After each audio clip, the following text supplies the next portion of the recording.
저희 우리 1, 2 여신도 특성이 겸손히 주를 섬길 때잖아요. 찬양을 딱 들으면서 갑자기 2002년 월드컵의 히딩크의 명언이 떠올랐습니다. 나는 아직도 목마르다, 배고프다. 네, 아직도 나는 겸손히 주를 섬길 일이 많이 남았다. 그 말씀으로 찬양하신 거 맞죠? 네, 저 혼자 잘못 해석한 거 아니죠? 네, 참 은혜가 되는 찬양이었습니다. 오늘은 2026년 첫 헌신 예배이자 교회에서 가장 어르신들이라고 할 수 있는 1, 2 여신도의 헌신 예배로 드리고 있습니다. 우리 2 여신도의 회원님이 49년생까지가 2 여신도신가요? 맞나요? 49년? 거의 그러신가요? 제가 여쭤보니까 그런 것 같은데 저희 아버지가 49년생이시거든요.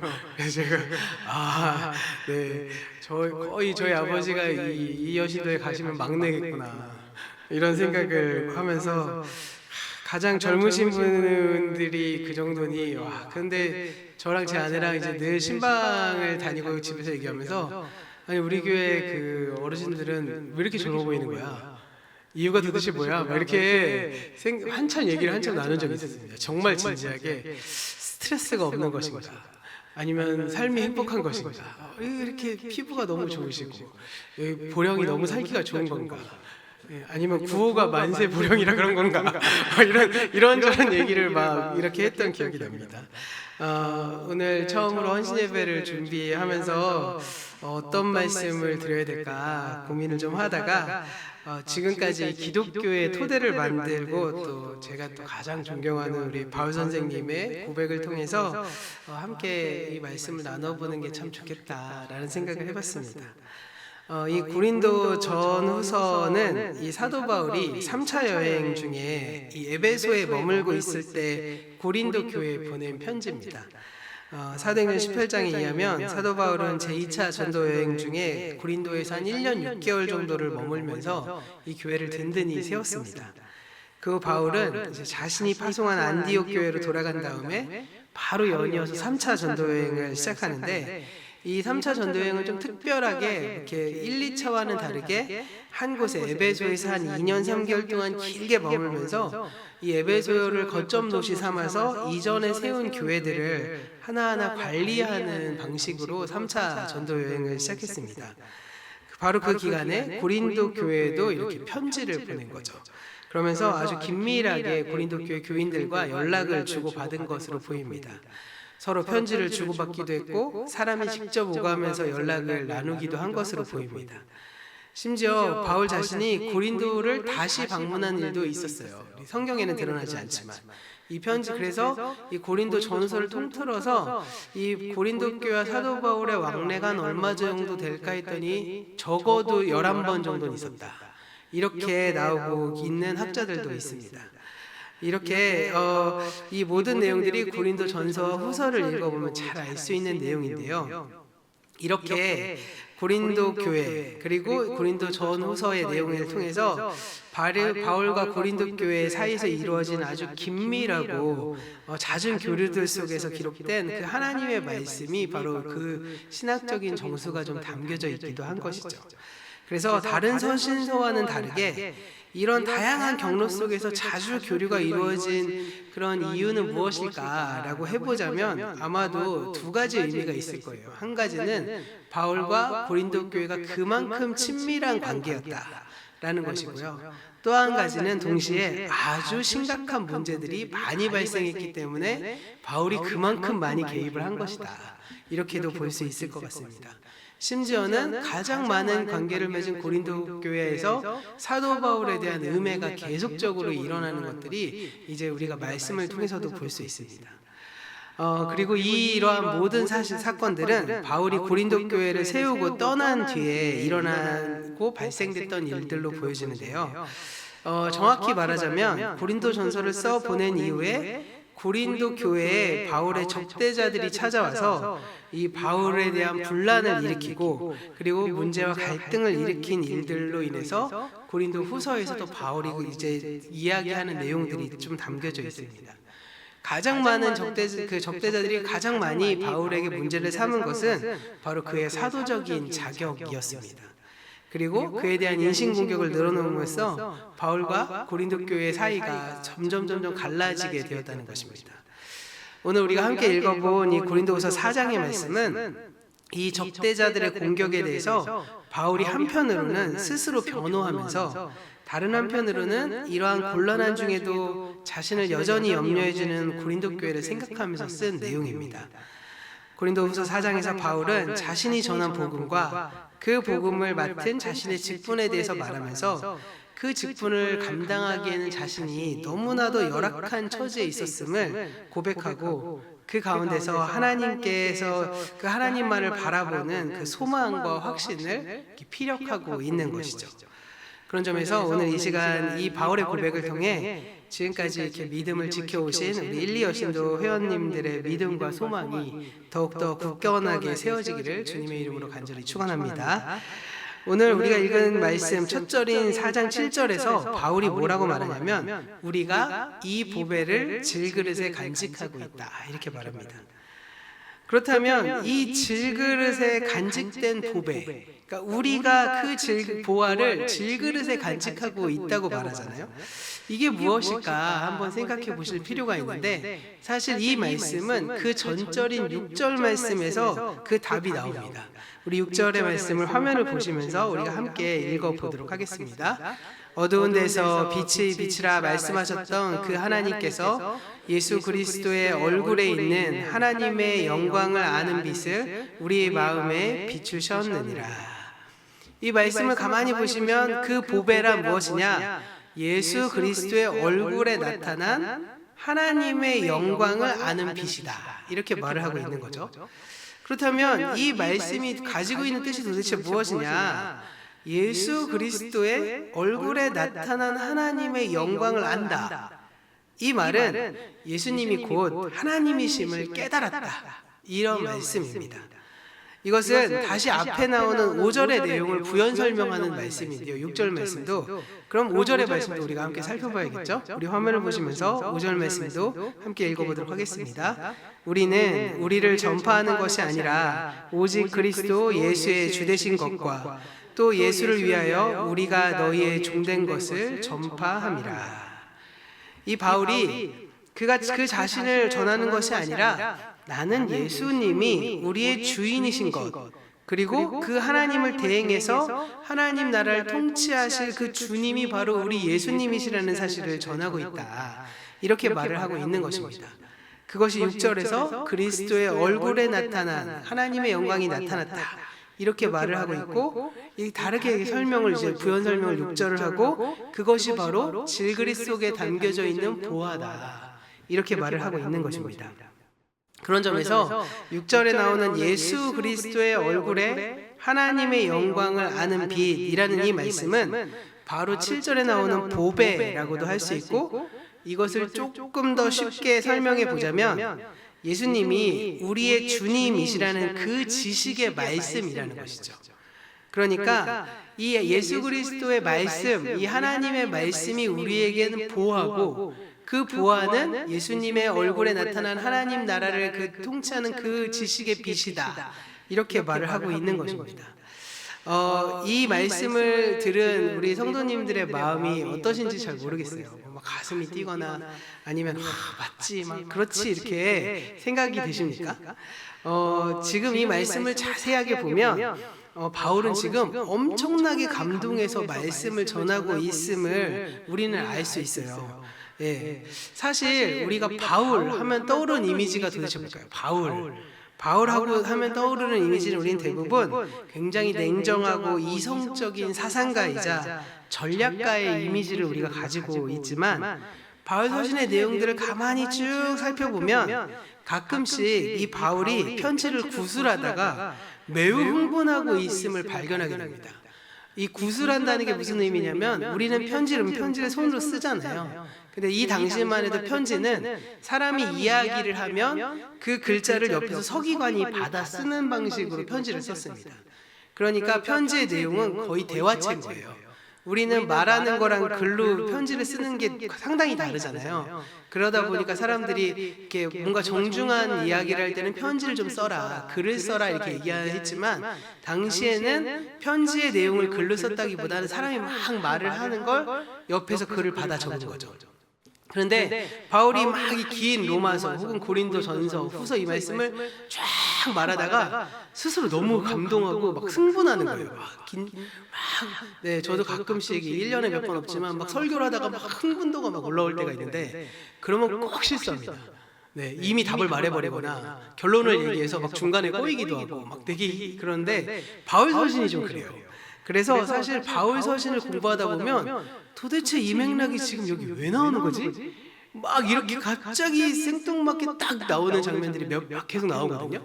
근데 이게 한두 번 나오는 게 아니라 거의 모든 서신서에 나옵니다.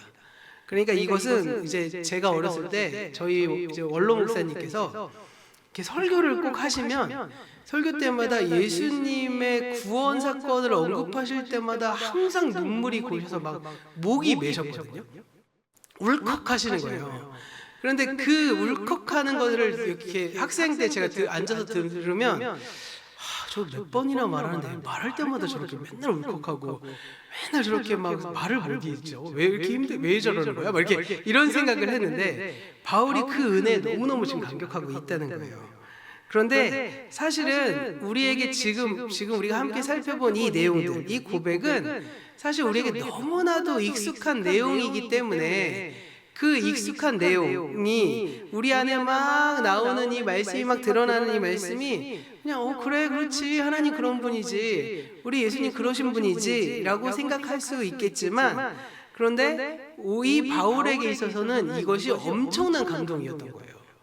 이 목사님이 제 선배 목사님이 이렇게 자신의 구원에 대해서 얘기할 때마다 감격해서 목이 메였던 것처럼 바울 역시도 그렇게 지금 감동하면서 이야기를 하고 있다는 것이죠. 왜 그랬을까? 그럼 왜 그 이유를 몇 가지를 좀 추정해 보자면 아마도 이 지금의 이 고백, 예수님이 그리스도시다, 예수님이 우리의 주님이시다라는 이 고백은 이스라엘이 수백 년간 품어왔던 질문에 대한 답을 하고 있기 때문입니다. 더더군다나 바울 개인의 입장에서만 보자면 예수가 그리스도라는 그 고백을 그는 이단적인 신앙으로 여겼고요. 그리스도인들을 박해하는 데 앞장섰던 사람이었잖아요. 그러니까 그는 전과가 있는 사람인 겁니다. 그러던 바울이 이 다메섹 도상, 이 다마스쿠스 도상에서 예수님을 만나고 그분이 바로 나의 구주, 나의 하나님이라는 사실을 알게 된 건 바울에게 있어서는 엄청난 지식이 아닐 수밖에 없게 된 거죠. 그러니까 내가 이거 몰랐으면 나 평생 그 예수 믿는 사람 잡아갖고 고문하고 죽이는 인생을 살다가 하나님과 전혀 관계없이 인생이 끝날 것 같았는데 그분이 나에게 먼저 손 내밀어 주셔서 내가 그분의 얼굴을 보게 되고 그분을 아는 지식으로 내가 복음을 증거하는 사람이 되었다는 이 감동. 이 감동은 바울에게 있어서는 엄청나게 대단한 지식이자 엄청나게 감동적인 내용이라고 할 수 있었겠죠. 그런 점에서 이 바울에게 그 지식은 빛 그 자체였다는 겁니다. 사도행전 9장에서 그러니까 사울의 회심의 이야기가 쭉 나오는데 9장 3절의 말씀을 보면 사울은 대제사장으로부터 그리스도인들을 체포할 권한을 받아서 다메섹 곧 다마스쿠스로 가는 도중에 갑자기 하늘로부터 환한 빛이 그를 둘러 비쳤습니다. 그 빛 가운데 사울은 부활하신 예수님의 음성을 들은 거죠. 그리고 그 음성을 따라서 이 성 안으로 들어가서 아나니아를 만나게 되고 아나니아를 통해 주시는 하나님의 소명의 말씀을 들은 겁니다. 그런 점에서 그 바울이 만난 예수 그리스도는 빛으로 만난 거잖아요. 그 빛, 예수님의 부활 사건은 그에게 빛이었다는 것입니다. 사실 부활이란 종말에 일어날 징표입니다. 유대인들이 종말을 기다리던 그 종말의 표징 가운데 하나가 바로 부활이었거든요. 그런데 종말에 일어날 그 현상이 바로 예수님에게 나타난 것입니다. 그래서 바울은 이 부활하신 예수님에게서 바로 그 종말, 즉 하나님 나라의 시작을 보게 된 것입니다. 그런 점에서 예수 그리스도를 아는 지식은 바울에게는 빛이었다라고 정의해 볼 수 있을 것 같습니다. 그런데 바울은 오늘 말씀 6절에서 그 빛을 어떻게 비유하냐? 바로 창조의 빛으로 비유하고 있는 거죠. 어둠 속에서 빛이 비춰라 라고 말씀하신 하나님께서 바울의 마음속에 예수 그리스도를 아는 지식의 빛을 비추어 주었다, 이렇게 말하고 있기 때문입니다. 자, 어둠 속에서 빛이 비추어라, 이거 무슨 사건이죠? 어둠 속에서 빛이 비춰라, 우리가 매주 살펴보고 있는 창세기 1장에 나오는 태초의 창조 사건을 가리키는 내용이죠. 그런 점에서 이 빛은 예수 그리스도의 지식의 빛이자 곧 창조의 빛, 태초에 바로 그 빛을 가리키는 것이고, 그 빛이 요한복음으로 따지면 태초에 말씀이 계시니라, 이것과도 연결되는 것입니다. 그래서 요한복음에는 이 말씀이 빛과 연결되고 그 빛이 생명과도 연결되는 아주 중요한 말씀의 어떠한 신학적으로 말하면 기독론이라고 해서 예수 그리스도의 신학과 연결되고 있습니다. 그런 점에서 그 빛은 창조의 빛이자 태초의 그 빛이고, 그 빛은 예수님이자 예수님이 말씀으로 오셨기 때문에 지식의 빛으로 연결되는 것입니다. 하나님의 창조는 어둠에 덮여 있었던 세상에 빛을 만드셔서 빛과 어둠의 질서를 세우심으로 시작했습니다. 그런 점에서 창조란 세계가 열리고 존재가 시작되는 것이죠. 결국 예수 그리스도께서 우리의 주님이심을 아는 그 지식, 그 복음으로 인해 바울은 진정한 그리스도인으로 거듭나게 된 것입니다. 그리고 이와 함께 그에게는 혼돈의 세계, 즉 이 세대의 질서가 끝나고 비로소 진정한 세계, 곧 하나님의 나라가 시작된 것입니다. 더 나아가서 이 빛이 요한복음에서는 예수 그리스도로 상징된다고 방금 말씀드렸죠. 예수님께서는 말씀이신데 그 말씀이 빛과 생명으로 우리에게 오셨음을 말하고 있습니다. 그러므로 예수 그리스도를 주님으로 아는 그 지식은 그에게 창조의 빛이었다는 것이죠. 더 나아가서 그 지식은 바울에게 능력이 되었다라고 고백하고 있습니다. 7절의 말씀을 우리 세번역 버전으로 함께 읽어보려고 합니다. 7절 말씀 함께 읽겠습니다. 우리는 이 보물을 질그릇에 간직하고 있습니다. 이 엄청난 능력은 하나님에게서 나는 것이지 우리에게서 나는 것이 아닙니다. 네, 오늘 이 7절 말씀 몇 번 읽어볼 겁니다. 이 보물은 예수 그리스도를 주님으로 아는 지식이자 그 지식은 이 엄청난 능력이다, 엄청난 능력이라고 바울이 이야기하고 있는 것이죠. 바울의 이 고백은 이 로마서의 주제문을 떠오르게 하는데요. 로마서의 주제문은 바로 로마서 1장 16절 말씀입니다. 1장 16절 말씀도 우리 함께 읽어보도록 하겠습니다. 내가 복음을 부끄러워하지 아니하노니 이 복음은 모든 믿는 자에게 구원을 주시는 하나님의 능력이 됨이라. 먼저는 유대인에게요 그리고 헬라인에게로다. 이 엄청난 능력이 바로 하나님의 능력이죠. 근데 그 하나님의 능력이 무엇을 통해 오시냐? 구원을 주심으로 오신다는 것입니다. 그런 점에서 복음은 구원의 능력이라는 것입니다. 그리고 복음이라 또 예수 그리스도의 우리의 주인 되심을 뜻한다고도 말씀드렸죠. 그런데 바울은 그 복음을 하나님의 능력이라고 말하고 있는 거예요. 우리 안에서 예수님의 주 되심을 이루는 그 능력이 우리를 구원하는 능력이다라고 7절은 말하고 있는 것입니다. 정리해보자면 예수 그리스도를 주님으로 아는 그 지식의 보물, 그것은 바로 구원의 능력이라는 것이죠. 예수 그리스도께서 우리의 주님이심을 아는 지식, 우리의 존재가 있기에, 그리고 우리의 존재가 있게 하고 진정한 세계를 만들어내는 창조의 빛이자 우리를 구원의 능력으로 이끄시는 힘이라는 것입니다. 이 말씀을 그렇다면 우리에게 좀 적용해 보실 필요가 있겠죠.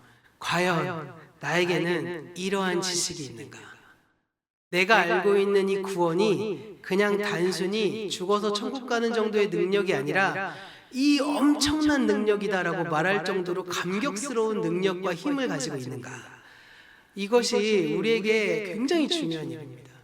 사실 그리스도교가 2000년이라는 시간을 버텨온 것은 다름이 아닌 이 능력이 계속 역사 속에서 살아 숨쉬었기에 우리가 오늘날도 여전히 예배하고 기도하고 찬양하고 예수님을 구주로 믿을 수 있는 것 아니겠습니까? 그래서 이 엄청난 능력으로 세상이 변하고, 이 엄청난 능력으로 인생이 변하고, 이 엄청난 능력으로 교회가 바뀌어지는 일들이 교회 역사에는 계속적으로 일어났기에 오늘날까지도 살아 숨쉬고 있는 것이죠. 그런데 이 엄청난 능력이 과연 우리 교회에는 지금 있는가? 이 엄청난 능력이 지금 나에게 있는가? 우리가 예수님이 나의 주님이시라는 그 말이 감격스럽지 않고 이 바울처럼 흥분되지 않는 이유는 그 능력을 우리가 맛보지 못해서 그런 건 아닐까? 라는 생각을 한번 해보시지 않으십니까? 예수님이 우리의 주님이시다. 우리 다 고백합니다. 이것은 어린아이도 고백할 수 있어요. 그런데 그 지식이 과연 머릿속에만 있는 죽은 지식이 아니라 그 지식이 우리에게 창조의 빛이 되고 구원의 능력이 되는 그 지식, 그 능력이 우리에게 있느냐, 바로 이것입니다. 그러한 지식이 있을 때 비로소 우리가 하나님을 안다라고 말할 수 있게 되는 것이죠. 그런 점에서 우리가 여기 이 자리에 모인 우리 모두도 그렇고 또 우리의 자녀들도 그렇고 우리에 관계되어 있는 모든 사람들이 그 능력의 말씀, 그 구원의 말씀, 그 힘을 우리가 가지고 있고 이해해야 되고 간직하고 막 그것에 감격할 수 있어야 돼요. 그것이 없으면 사실 우리의 신앙은 죽어질 수밖에 없습니다. 어제 전도사님 그 캄보디아 얘기를 하면서 그런 얘기를 하시더라고요. 그 캄보디아에서 같이 이렇게 그 학교 사역을 하셨던 현지인이신 것 같은데 그분이 우리 아이들이 이제 열심히 봉사를 하지만 그 안에서 그 예수님이 자신의 어떠한 구주 되시고 주인 되심에 대해서 온전히 고백을 하지는 못한 것을 아셨나 보더라고요. 그걸 보고 그분이 너무 안타까워서 눈물을 막 흘리셨다는 얘기를 하시더라고요. 자, 그러면 제가 그래서 그 얘기를 들으면서 과연 누가 누구를 선교하는가 이런 생각을 했습니다. 그 능력의 힘을 아는 그분은 그에게 하나님께서 주시는 그 놀라운 능력으로 인해서 예수를 믿지 않고 오늘 우리에게로 오는 그 사람을 보고 안타까워하며 눈물을 흘리고 있는 거죠. 사실은 우리가 선교를 가야만 하고 선교를 해야 하는 이유가 바로 여기 있습니다. 우리의 죽은 믿음이 일어나기 위해서 살아있는 그 능력을 보기 위해서 사실 우리는 선교 가는 거예요. 사실 대부분 우리가 선교 갈 때 이런 오해 많이 합니다. 우리가 가서 뭐도 좀 해주고 뭐도 좀 지원해주고 그럼 걔네들을 좀 이렇게 우리가 그래도 걔네들보다 잘 사니까 뭔가 이렇게 섬겨주고 이렇게 생각하지만 아닙니다. 그게 아니라 선교를 가는 이유는 우리의 죽은 믿음을 깨우러 가는 거예요. 오히려 그분들을 통해서 살아계신 하나님을 발견하고 오는 겁니다.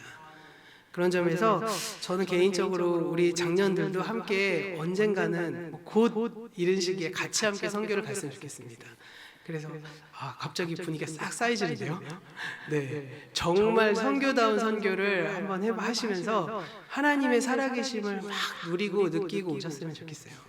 그래야 그 능력이 나에게도 힘이 될 수 있기 때문입니다. 그런데 만약에 이러한 지식이 아니라면 그냥 죽은 지식을 갖고 있다면 죽은 믿음을 가지고 있다면 우리가 알고 있는 복음이 그냥 단순한 사실에 대한 지식을 이야기하는 것이라면 그것은 바울이 지금 오늘 말씀에서 말하고 있는 그 지식이 아니라는 겁니다. 우리가 그냥 하나님을 안다고 착각하고 있는 정도의 수준의 그런 지식의 나열일 뿐인 것이죠. 그런 점에서 우리가 하나님을 알아야 하고 하나님을 깨달아야 되고 그리고 하나님의 뜻을 찾을 수 있어야 합니다.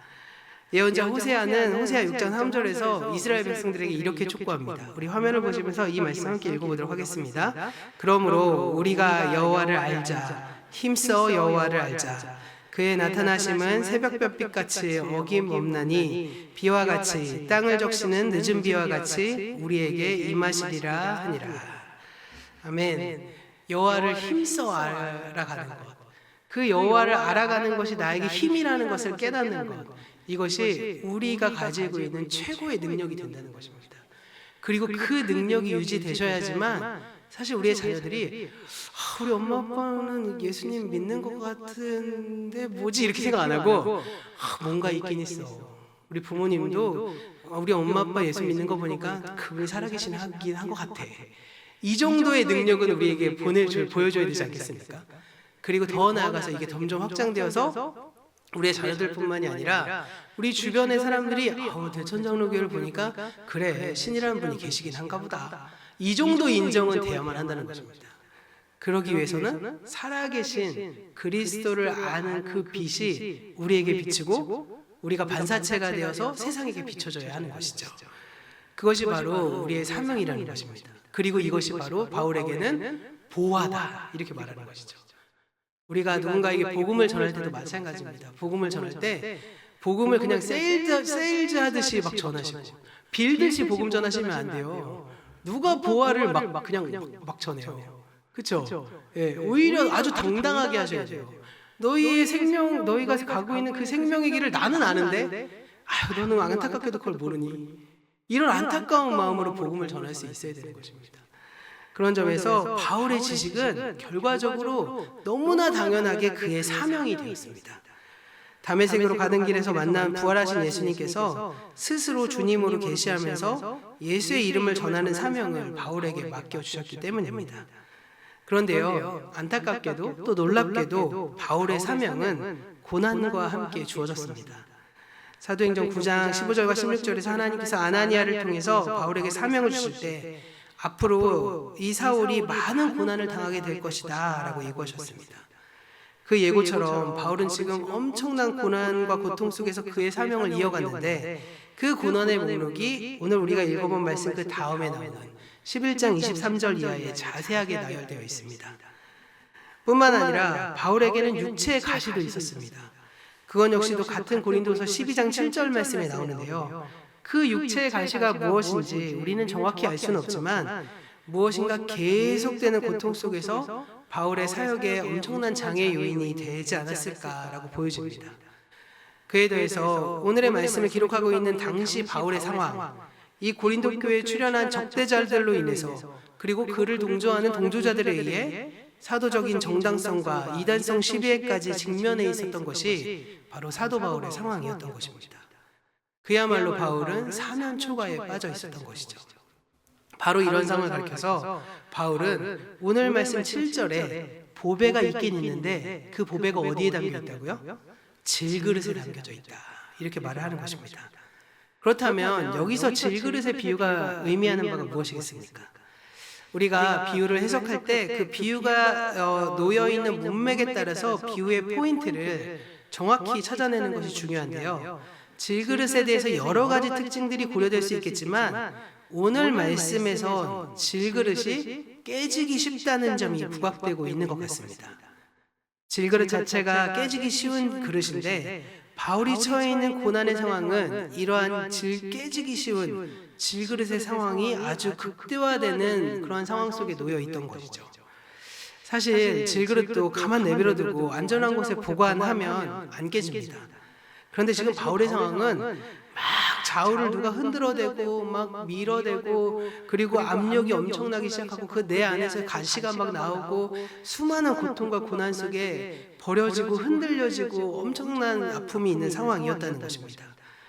그 상황에서 이어지는 8절과 9절 말씀을 통해서 이 상황이 바울에게 어떠한 의미가 있었는지를 더욱더 극명하게 나오는데 이 말씀도 8절과 9절 말씀도 함께 읽어보도록 하겠습니다. 우리가 사방으로 우겨쌈을 당하여도 쌓이지 아니하며 답답한 일을 당하여도 낙심하지 아니하며 박해를 받아도 버림받지 아니하며 거꾸러뜨림을 당하여도 망하지 아니하고. 많은 성서학자들이 이 번역의 원문의 뉘앙스를 잘 살려주지 못하고 있다고 합니다. 새 번역도 그렇고 개역판도 그렇고 동일하게 이 말씀을 조건절과 귀결절의 반복으로 이렇게 해석하는데요. 원문을 보면 이 조건절보다도 사실상 사실의 기술에 가까운 것처럼 보입니다. 그러니까 바울은 이 질그릇의 비유를 통해서 지금의 상황을 아주 구체적으로 서술하고 있는 것입니다. 그래서 이 질그릇의 비유가 7절 하나에만 나오는 것이 아니라 12절까지도 계속해서 자신의 상황이 질그릇과 같음을 이야기하고 있는 거죠. 그래서 이 뉘앙스를 살려서 어떤 성서학자가 의역해 놓은 글이 너무 괜찮아서 제가 화면에 한번 띄워봤습니다. 이 8절과 9절 말씀을 잘 해석한 것인데 우리가 이 말씀을 한 목소리로 함께 좀 읽어보도록 하겠습니다. 사방에서 죄어들고 있습니다. 그러나 우리는 부서지지 않습니다. 우리는 당황합니다. 그러나 정신을 잃지는 않습니다. 박해를 당하고 있습니다. 그러나 버려지지는 않았습니다. 바닥으로 내동댕이 쳐졌습니다. 그러나 깨져버리지는 않았습니다. 바로 이것이 바울의 상황이었던 것입니다. 이러한 바울의 상황이 질그릇의 비유를 통해 한번 생생하게 좀 느껴지십니까? 이것이 이 바울이 오늘 하나님의 이 엄청난 보화가 질그릇에 담겨져 있다고 비유하는 그 내용의 의미인 것입니다. 그런데 너무나도 놀랍게도 바울은 이렇게 고백을 한 다음에 너무 생뚱맞게 갑작스럽게 이 자신의 상황을 예수 그리스도의 십자가와 죽음을 상기하는 것으로 의식의 흐름이 전환되고 있습니다. 굉장히 놀라운 고백인데요. 이 10절과 11절의 말씀, 이것도 화면을 보시면서 함께 우리가 읽어보도록 하겠습니다. 우리가 항상 예수의 죽음을, 죽임 당하심을, 몸에 짊어짐은 예수의 생명이 또한 우리 몸에 나타나게 하려 함이라. 우리가 살아있는 자가 항상 예수를 위하여 죽음에 넘겨짐은 예수의 생명이 또한 우리 죽을 육체에 나타나게 하려 함이라. 갑작스럽게 바울은 자신이 당한 상황을 막 설명하다가 내가 지금 당하고 있는 이 상황이 예수 그리스도의 십자가와 그 고난과 죽음의 상황과 매우 흡사하다는 것을 스스로 느꼈나 봅니다. 그러면서 이 바울의 신앙의 이 경지가 얼마나 대단한지 볼 수 있는 거죠. 그러면서 바울은 예수의 죽임당하심과 생명을 대조하고 있는 겁니다. 바로 예수님의 십자가와 부활의 대조인데요. 바울은 언제나 예수의 죽임당하심을 그의 몸에 짊어지고 다닌다고 고백했습니다. 여기서 예수님의 죽으심이 아니라 세번역 버전의 말씀인 것처럼 죽임당하심이라는 해석이 훨씬 더 좋은 해석입니다. 성경에 죽음으로 흔히 사용되는 단어는 사나토스라는 단어입니다. 그런데 바울은 여기서 이 단어, 사나토스라는 단어를 쓰지 않고 네크로시스라는 단어를 사용하고 있는데요. 이것을 세번역에서는 죽임 당하심 이렇게 해석을 한 것입니다. 예수님은요, 십자가에서 스스로 그냥 죽으신 것이 아닙니다. 예수님은 이 죄의 세력으로 대표되는 이 세대의 질서에 의해 죽임 당하셨습니다. 이 고백에서 알 수 있듯이 바울은 마치 내던져진 질그릇과 같은 약함과 고난의 현실을 경험하면서 그 현실로부터 죽임 당하신 예수의 십자가로 나아가고 있다는 것입니다. 그 무력함 속에서, 그 고통 속에서 바울은 자기 십자가를 지고 주님을 따르고 있는 것입니다. 그리고 바울은 다시 그 십자가의 현실로부터 부활의 소망을 피력하고 있습니다. 그런 점에서 바울은 그 십자가로 인해 소망을 가질 수 있다고 감히 고백한 것입니다. 우리의 처지는 질그릇과 같습니다. 그러나 그는 단지 질그릇에 불과하지 않습니다. 왜냐하면 그 질그릇이 바로 그 질그릇 안에는 보물이 담겨져 있기 때문입니다. 그리고 그 보물이란 예수 그리스도가 주님이라는 그 지식, 그 예수님의 주되심의 믿음이었습니다. 오늘 이 헌신 예배를 인도하신 우리 1, 2 여신도 회원분 모두가 다 이러한 경험들을 가지고 지금까지 신앙생활을 해오시지 않으셨습니까? 인생의 숱한 고난과 아픔들 가운데서도 믿음을 포기하지 않고 이 복음이라는 보배를 담고 살아내신 믿음의 용사들이십니다.